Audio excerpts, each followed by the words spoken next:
Okay, this is a video just breaking down my Sig Sauer MCX Virtus 11.5 SBR. I consider this my primary kind of like end of the world rifle. Just a history of this rifle and myself. This was my, well, I guess still is my dream gun, and had been for a long time, ever since I saw images of the Virtus back in like 2018. So I had a couple other guns before this. I built an AR. I didn't build an AR-9. I bought an AR-9, outfitted it, and had a lot of fun with it. Put maybe like 600-700 rounds, and then I got a good Christmas bonus, and realized that if I sold out and parted out my AR-9 and used my Christmas bonus, then I could afford a Sig MCX Virtus. And so I found a shop selling one online. I can't remember who I bought this from exactly. But I got a good price. I paid, I think, $2,050 total, shipped, after tax, all that. So it was a good deal. It started its life out as a 16-inch rifle, and then I took it to Trajectory Arms and had them cut it down to 11.5, and I SBR'd the lower. I didn't realize at the time that the gas port sizes varied between barrel lengths. I was still very much a novice when it came to not gunsmithing, but knowing your firearms, understanding how they operated. Took it to the range after I got it back from Trajectory Arms, and it wouldn't cycle. Well, go figure, the gas port was the wrong size. So I bought the correct port size from Sig, just from their website for the 11.5 Virtus, installed that, and I've had zero issues since then. I run it on the normal gas setting pretty exclusively. I don't have any reason to run it on the adverse setting, especially because it's suppressed. After I had SBR'd it, chopped my barrel, I put maybe, 1,000 rounds through the rifle before I purchased my first suppressor, which is a Yankee Hill Turbo K. That lived on my MCX for a little while, and then it ended up getting blown up in an incident that I'll talk about in a minute. Anyway, eventually purchased my Polonium by Otter Creek Labs, and that serves as my primary can for this gun. So I've gone through a fair amount of parts and lights and optics and stuff on this this gun, so we'll just start tip to butt with how it sits now. Like I said, I've got an Otter Creek Polonium full size, and as far as mounting, I use the Reardon Atlas with the Reardon FHD flash hider that comes with a 25-degree Sig taper, because I had Trajectory Arms cut that taper into the barrel when they chopped it down. I really like the Polonium. It's an awesome can. On my 14.5, it's comfortable to shoot without hearing protection. I wouldn't recommend shooting 5.56 without ear probe, but on a coyote hunt, when I'm taking a few shots here and there, really comfortable, really comfortable. So quiet, in fact, that my shot timer does not pick up the shots when I shoot with my Polonium, which is kind of unfortunate, but I mean, it really speaks to the suppressor's performance, and I really enjoy it. So, great can. I can't recommend Reardon's stuff enough. Going back to my blown up Turbo K, I used Dead Air Chemo for a long time on all of my hub compatible cans, and I was out shooting, and I brought some people out to shoot with me, and I ensured that everything was cranked down, all my cans were cranked down properly before we started shooting, and I would intermittently check them. And then shortly after I had checked my rifle, the suppressor, and came out to make sure it was cranked down properly, I was talking to somebody, and then a friend came up and said, "Hey, your can just got launched down range." So we called the ceasefire, and I go to check, and the end of my Turbo K was blown out. Like the first blast baffle had been struck by the round, and then just totally blown out the end cap of the suppressor. Yankee Hill took good care of me, just had me pay shipping, and that was pretty much it. But after that, I switched everything to Reardon, and I can't recommend it enough. Really like it. It's very simple, and I haven't had any problems. My cans don't come loose while I shoot, so that's really good. So no complaints there. My handguard is Midwest Industries MCX 10.5-inch handguard. At first, I had obviously the stock Virtus handguard when it was 16 inches, and then I started with this Midwest Industries handguard, Eventually switched to the Sig MCX SD handguard because the 12-inch one, because I wanted some overlap between the end of my suppressor and the end of my handguard, so I could get my support hand further out in the rifle. So I ran the SD handguard with my support hand about here for a long time, and then I kind of moved back to wanting to be able to get a firmer grip on my support hand, like a good C-clamp. That SD MCX handguard is real fat. I like it a lot. I like the feel and they look nice, but they're super fat, and I wanted a better grip on this gun. So switched back to the Midwest Industries handguard. The light that I used to have on here was a Cloud Defense Owl, and that was nice. At some point stripped the clamps and screws, and they fixed it and whatnot, but it occupied so much rail space. That's the idea, is that it's like an all-in-one thing. You don't need a cord or a pressure pad or tape switch, any of that, because it's just all in one. But the Owl is, dang, it's like 4 inches long. It's so much rail space. So I didn't like that, and I ended up switching to the Modlite PLHV2 18650 with the Surefire DS00 running to a mod button light.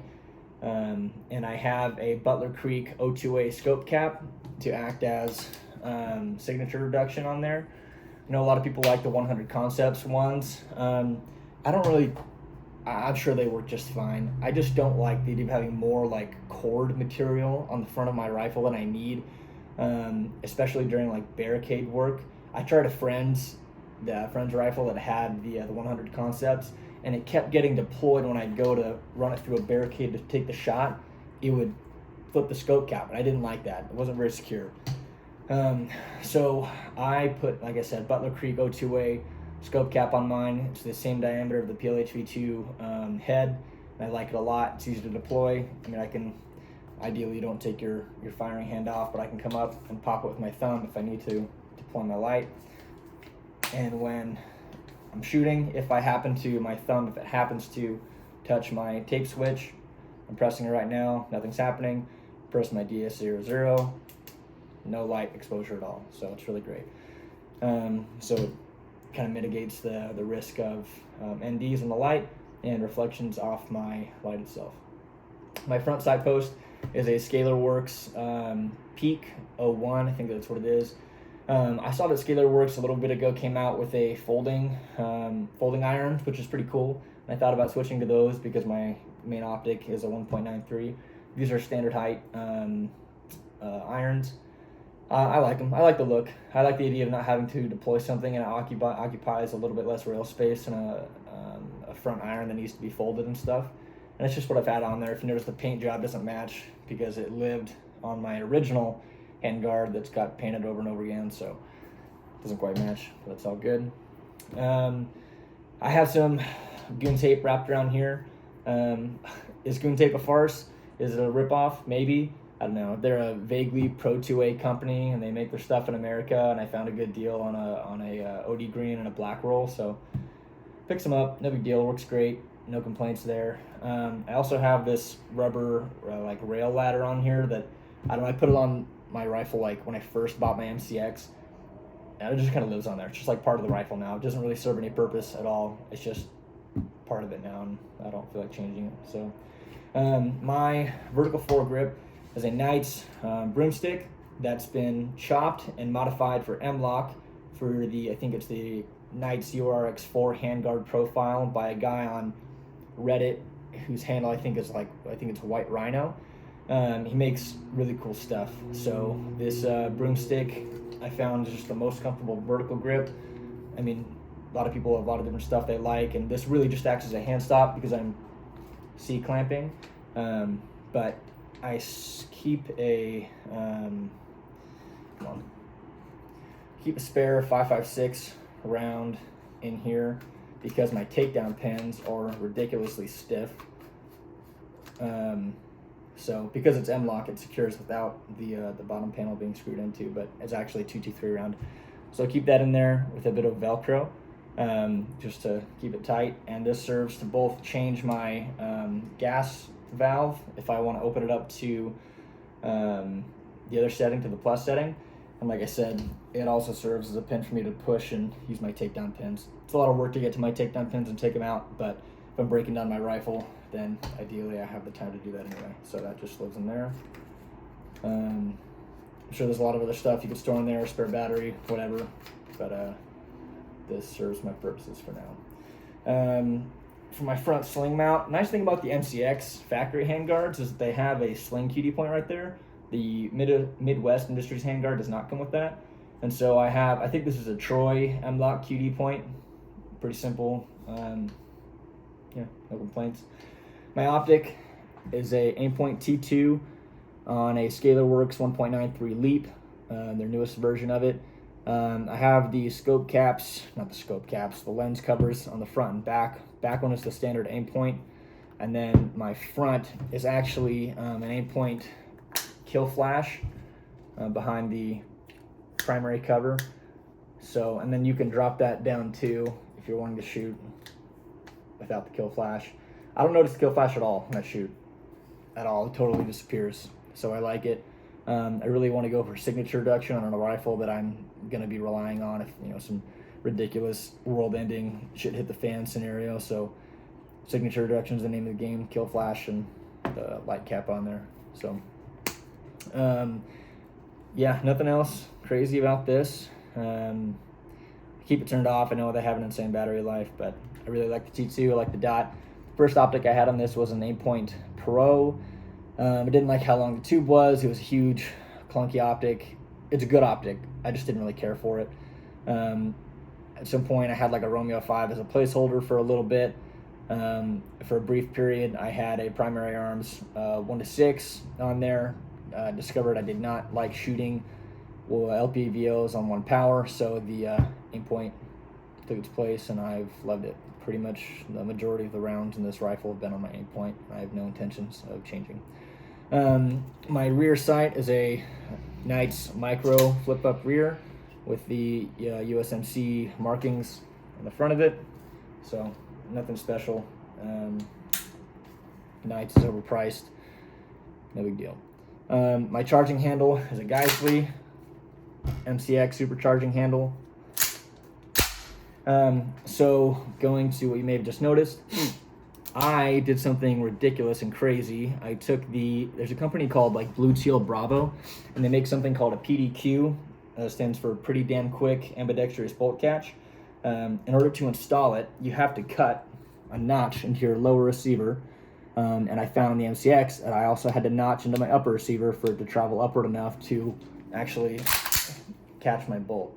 So I made a video on this almost a year ago after I'd done the install, and you know what? It works pretty good. I'd say that, I don't know, I guess it's not pretty good. I'd say 1 in 10 mags don't maintain my last round bolt hold open. 10% failure rate is bad, so I guess I can't say it works that great. It's really nice for malfunctions, given I don't have malfunctions in this rifle like ever. The only malfunctions that have ever come have been last round bolt open, hold open not occurring with this bolt catch. So I'm going to take my original MCX bolt catch and throw that on there. Only issue is I gotta find a way to fill the hole that I milled out with my Dremel on there. Somebody has an idea about how to do that, some sort of like aluminum filler that I can throw in there and then grind down to match the top and bottom of my lower and upper, then it'd be great. That way I don't have a hole inside my rifle. So risky move. It was fun to have for a little while. When it did work, reloads were very, very fast. As fast as you can stick the magazine into the gun and keep your finger there and drop it. It's pretty cool. It was a lot of fun, but in terms of reliability, I think I need to have something that I know is going to work every single time. So I'm going back to the original MCX bolt catch. My trigger is a LaRue MBT 2-stage. And if you're wondering, thinking, hey, you can't put AR triggers in MCXs, you're correct. However, Sig does manufacture a safety latch that goes inside the bolt carrier group. It's called the G-Mark safety latch that makes it so your MCX will work with normal AR triggers. Sig doesn't have them listed on their website as for individual sale. I had to call Sig customer service and ask, hey, can I get a G-Mark safety latch? And they said, yep, it costs $99. I said, wow, that's a lot of money for a very small metal part. I'll buy it. So threw that in there, and I've had no issues with the trigger at all. Now, I'll say the original MCX trigger is really great. It's really nice. I'd say it's probably a 4-pound trigger. The LaRue is probably, I don't know, 2.5 to 3. It's super light. Let's, I guess I'm empty. Stiff the trigger. It's super light. Let's go one more.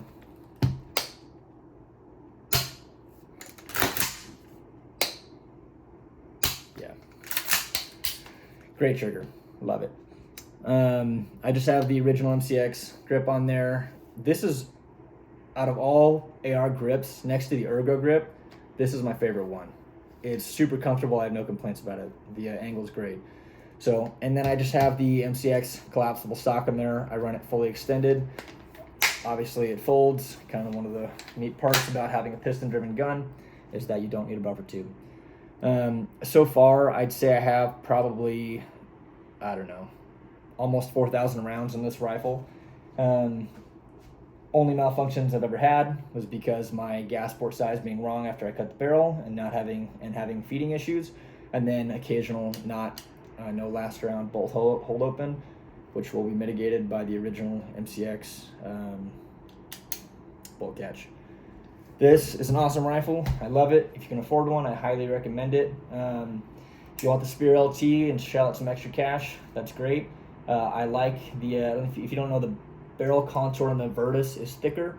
They reduce the contour on the Spear LT to reduce weight. We've heard about the barrel flex issues that different people have had or maybe haven't had. I don't really know. If you really want like the newest thing, go ahead and shell out the money for it. In my opinion, the Virtus is a great rifle, and I don't see much need to upgrade. Of course, I say that, but I'm the one who mills a ambidextrous bolt catch into my MCX. Maybe eventually, if I save up some money, I'll buy a Spear LT lower SBR and throw it on here. But that sounds like a $1,200 project that I don't feel like doing. And I like this as it is.